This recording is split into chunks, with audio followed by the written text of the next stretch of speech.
Hello everyone, back to my channel. Good morning সবাইকে। সবাই কেমন আছো? আশা করি খুব ভালো আছো। আমিও বেশ ভালোই আছি। এখন ওই 8টার মতো বাজে, আমার অর্ধেক রান্না কমপ্লিট। এখন শুধু আমি করে নিচ্ছি পটলের পুরটা। তো আজকে হচ্ছে মঙ্গলবার। সারাদিন আমি কি করলাম সবটাই তোমাদের সাথে শেয়ার করব। পুরো ব্লগটা দেখো, আশা করি তোমাদের বেশ ভালোই লাগবে।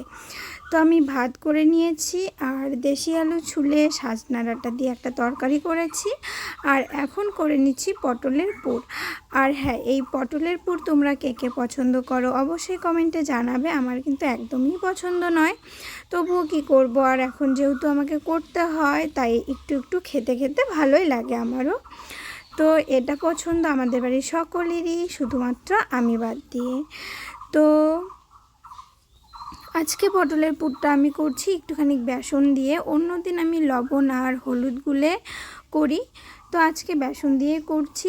আর এদিকে আমি করে নিচ্ছি গোলা রুটি। আমার ননদের ঘুম থেকে উঠেই খিদে পায়, তো আমাকে বলছিল আমাকে একটু গোলা রুটি করে দাও। তার জন্য গোলা রুটি করে দিচ্ছি আমি ওকে। আমি পরপর দুটো গোলা রুটি করে দিয়েছি, ও খেয়ে নিয়েছে। তারপর অনেকটাই গুলিয়েছি, কারণ আমি নিজেও খাবো। আর গোলা রুটি খেতে আমার ভীষণ ভীষণ ভালো লাগে। তোমরা কে কে পছন্দ করো গোলা রুটি খেতে অবশ্যই কমেন্টে জানাবে। আর আমার কিন্তু এই গরম মুচমুচে গোলা রুটি খেতে ভীষণ ভালো লাগে। তো তোমরা তো জানোই, ননদ যেহেতু বাড়িতে আছে, ও প্রেগনেন্ট, তো ওর কখন কি খেতে ইচ্ছে করে সবটাই আমাকে করে দিতে হয়। আর ওর ইচ্ছে মতোই কিন্তু এখন আমাদের বাড়ি রান্না বান্না করতে হয়, এই আর কি, বোঝোই তো। তো দেখো, বলতে বলতে আমি কিন্তু বেশ কয়েকটা গোলা রুটি করে নিলাম। ভেবেছিলাম যে গরম গরম করে খাবো, তারপর ভাবলাম যে স্নান করে আবার রান্নাঘরে আসবো, একদমই আমার ভালো লাগে না। তাই ভাবলাম করে রাখি, স্নান করে পুজো দিয়ে ভাত খেয়ে পরে না হয় গোলা রুটিটা খেয়ে নিব। তো তাই করে রাখলাম। আর আজকে এটা কিন্তু হচ্ছে মঙ্গলবারের ভিডিও। সোমবার তো তোমাদের বলেইছি যে আমাদের কল মটর দুটোই নষ্ট হয়েছে, তো এখন তো ঠিক করে নিয়েছে। যে জামা কাপড়গুলো ছিল আর কি সোমবারের, তো সেগুলো আমি ধুয়ে স্নান করে পুজো দিয়ে খেয়ে নিয়েছি। তার মাঝখানে একটা দিদিভাই এসছে ওই 12:30টার দিকে, তো জুয়েলারি নিয়ে। তো কয়েকটা জুয়েলারিও রাখা হয়েছে, কিন্তু সেই ভিডিও আর করা হয়নি, তাই আর তোমাদের সাথে শেয়ার করতেও পারলাম না। তো অন্য কোনো ব্লগে আমি তোমাদের দেখিয়ে দেবো আমি কি রেখেছি। তারপর অনেকটা সময় কেটে গেল, আমি ঘুমিয়েও পড়েছি। আর এখন ওই 3:30টার মতো বাজে, তাই একটু ঘরটা গুছিয়ে নিচ্ছি আর কি। ঘুম থেকে উঠে আমি বিছানাটা আবার সুন্দরভাবে গুছিয়ে রাখি, মানে যতটুকু পারি চেষ্টা করি ঘরটাকে গুছিয়ে রাখার। আর আমি সেরকমভাবে কাজকর্ম ভালোভাবে করতেও পারি না, তো আমি এখন বিছানাটা গুছিয়ে নিচ্ছি। আর আজকে তো অনেক জামা কাপড় কেচেছি, তো সেগুলোও গুছিয়ে নিব। তো দেখতে থাকো পুরো ব্লগটা। আর হ্যাঁ, আমার তো ভিডিও শ্যুট করে দেওয়ার কেউ নেই, আর আমার কোনো স্ট্যান্ডও নেই। আর আমি বলো তো মোবাইলটা কোথায় রেখেছি? ড্রেসিং টেবিলের উপর রেখে তার মাঝখান মানে সেটাকে সাপোর্ট দেওয়ার জন্য আমার যে ক্রিমের কৌটোগুলো রয়েছে সেগুলো দিয়েছি, বুঝতে পেরেছ? এভাবে আর কি ভিডিও করি। আমার কিন্তু ভীষণ ভালো লাগে ভিডিও করতে আর তোমাদের সাথে শেয়ার করতেও। তো এই যে দেখো আমার ঘরের অবস্থা। আজকে তো আমি সব কিছুই কেচে দিয়েছি, তো সেগুলো এখন বসে বসে গুছিয়ে নিব। আর এই যে র্যাকটা দেখতে পাচ্ছ, এটাও আমি পরিষ্কার করে নিয়েছি। এটা কিন্তু ভীষণ ধুলো হয়, কয়েকদিন পর পর আমাকে পরিষ্কার করতে হয়, নালে ধুলো হয়ে যায়।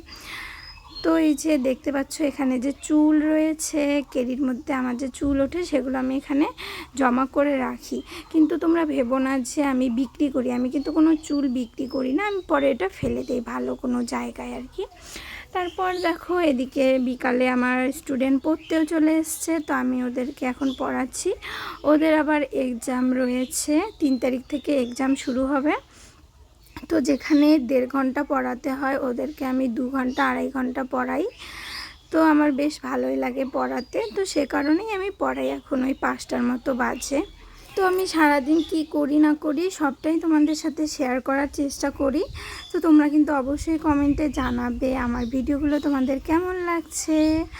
আর এদিকে দেখো এই যে ড্রেসটা, এটা কিন্তু একদম ভাইরাল একটা ড্রেস। আমিও নিয়েছি, আমার বেশ ভালো লেগেছে। আমি অনেক আগেই নিয়েছি, তখন ওই 630 টাকার মতো নিয়েছে, এখন তো অর্ধেক হয়ে গেছে দাম। তো এটা কিন্তু আমার বর আমাকে একদমই পরতে দেয় না, তাই আমি আর কি বাড়িতেই পরে নিচ্ছি। তো দেখো তারপর হচ্ছে রান্নাঘরে চলে আসলাম। এটা হচ্ছে রাত্রেবেলা রান্না।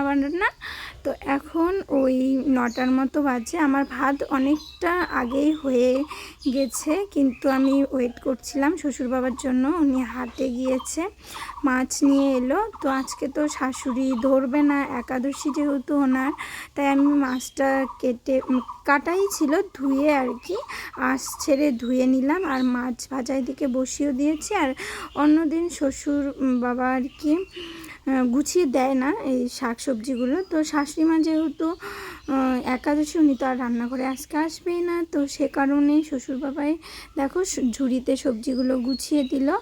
আর ওই যে গোলা রুটি যে ছিল আমি রেখে দিয়েছি শ্বশুর বাবার জন্য, তো ওনাকে খেতে দিলাম। উনি হাত মুখ ধুয়ে নিল। আর আজকে আমি সেন্টার থেকে হচ্ছে খিচুড়ি আর ডিম নিয়ে এসেছি ওই টিফিনটার মধ্যে, সেটা তোমাদের আর কি দেখাচ্ছি।